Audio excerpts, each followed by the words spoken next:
is Athena, and this is my revised play of the Wendy bird. Hope you enjoy.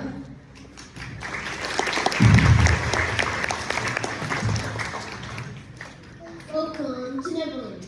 Our story begins as the lost boys divided their hiding place, unaware that the tires of family. Something in the sky catches their attention. A white bird. It's already saying, "Poor Wendy." Help me! It must be a Wendy bird. That's crazy. But it wasn't a bird at all. It was Wendy. Poor Wendy struggling in the sky. And nearby, watching with jealousy, was Tinkerbell. She shouldn't be here. Pink, full of jealousy, came with a terrible plan. She grabbed the bow and arrow and, oh no, she shot Wendy. Oh No, Peter's gonna grab. Knew she was in trouble, so she hid. But soon Peter arrived and found Wendy on the ground. no! Wendy, wake up! Oh no, she's too cold. I need help. Tiger Lily! Peter knew he had to act fast, so he called Tiger Lily to help. What is the matter?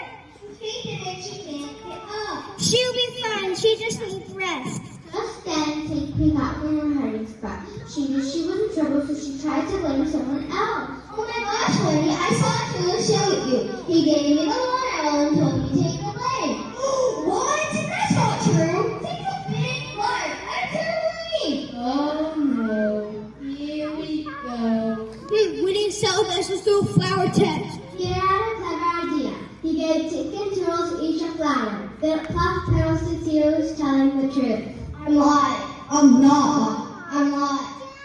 I'm not. I'm I. And just like that, the truth was revealed. Tink had been caught. Tink, you're grounded. No fairy dust for a week. Oh, pixie dust. And Toodles, you get ice cream. Yay! What happened? Can I get some ice cream too, please? So, Everything was set right again. Even Tink